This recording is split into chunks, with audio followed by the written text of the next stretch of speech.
Bonjour, aujourd'hui je suis ici pour vous parler de mon livre et de son histoire. Ce livre s'intitule « Ma mère est tutie, mon père est tu ». Il a été écrit par Pierre Roy.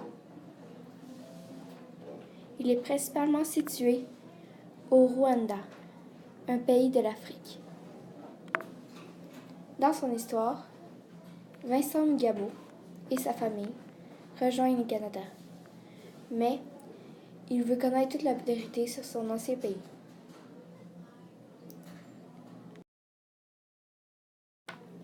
Maintenant, je vais vous présenter le Rwanda. C'est un des lieux du livre. Le Rwanda est aussi nommé le pays des 1000 collines, grâce à ses nombreuses collines et ses grands lacs. Il est aussi dans la région de l'Afrique de l'Est, dans les grands lacs africains, et il mesure plus de 26 338 km². Son président actuel est Paul Kagame. Dans le livre, il parle de ce lieu, car Vincent est né là-bas, et que son père doit y retourner, car sa demande de réfugié au Canada n'est pas acceptée. Il doit y aller pour retrouver le grand-père maternel de Vincent Mugabo. Maintenant, je vais vous parler du deuxième lieu.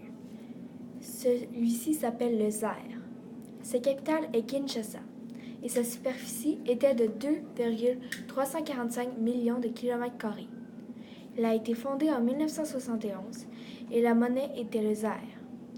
Mais le gouvernement s'est fait renverser et c'est devenu la République démocratique du Congo. Il parle aussi de Kigali dans le livre. Kigali, qui est la capitale du Rwanda. C'est aussi là-bas que s'est passée la principale partie du génocide du Rwanda en 1994.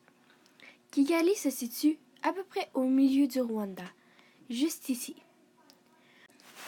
C'est là-bas que Vincent Mugabo et sa famille ont passé plusieurs années de leur vie. Maintenant, je vais vous parler de l'Urwagwa. Elle est aussi appelée la bière banane. C'est une boisson alcoolisée produite par la fermentation de bananes. L'Urwagwa est produite en Afrique de l'Est, principalement au Burundi, en Ouganda, au Rwanda, en Tanzanie et en République démocratique du Congo, où les bananeraies sont nombreuses. Les personnes désignées doivent obligatoirement boire dans le même contenant selon les traditions. Lors d'une fête, cette boisson est souvent utilisée. Nous pouvons aussi en retrouver et en boire dans certains bars ou hôtels. Maintenant, parlons du Gacaca. C'est le nom rwandais pour un tribunal communautaire du village. C'est aussi une ancienne assemblée villageoise. Gacaca signifie herbe douce en Kinyarwanda. Ça veut dire l'endroit où on s'est réunis. Ce système a été réactivé pour accélérer les procès de quelques centaines de milliers de personnes accusées de participation au génocide de 1994. Dans le roman, Oncle Dieudonné explique que le grand-père maternel de Vincent dirige plus de 11 000 Gacaca et est un homme de pouvoir. Maintenant, parlons des Interahamwe. Les Interahamwe sont des milices rwandais. Ça signifie en Kinyarwanda « personnes qui s'entendent fort bien » ou « personnes de la même génération », selon le dictionnaire. Ces milices sont responsables de la plupart des massacres pendant le génocide en 1994. Mais avant 1994, ce nom désignait un groupe de personnes, mais depuis ce mot est utilisé pour désigner les extrémistes Hutus qui ont tué plusieurs Tutsis innocents lors du génocide de 1994. Le tilapia. Le tilapia est un poisson d'Afrique. Il y a plusieurs écailles et il a de 16 à 17 épines dorsales. On mange du tilapia depuis des siècles en Afrique. Et dans le livre, la mère de Vincent prépare des patates douces avec du tilapia. C'est donc pour ça qu'on en parle. Je vais vous parler des Hutus et des Tutsis. Les Tutsis sont un groupe de population habitant la région des Grands Lacs africains, donc le Burundi et le Rwanda.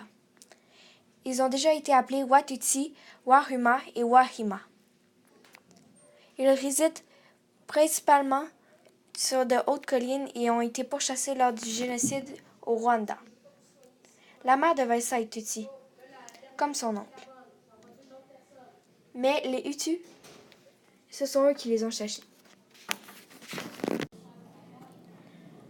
Ma réflexion sur la lecture de ce livre est que le Rwanda est passé par une guerre causée par la discrimination comme le racisme et à la colère des injustices. C'est triste à voir cela, mais il faut avancer et que ça ne se reproduise pas. Les humains sont capables de vivre en harmonie, même si plusieurs groupes culturels vivent sous un même toit.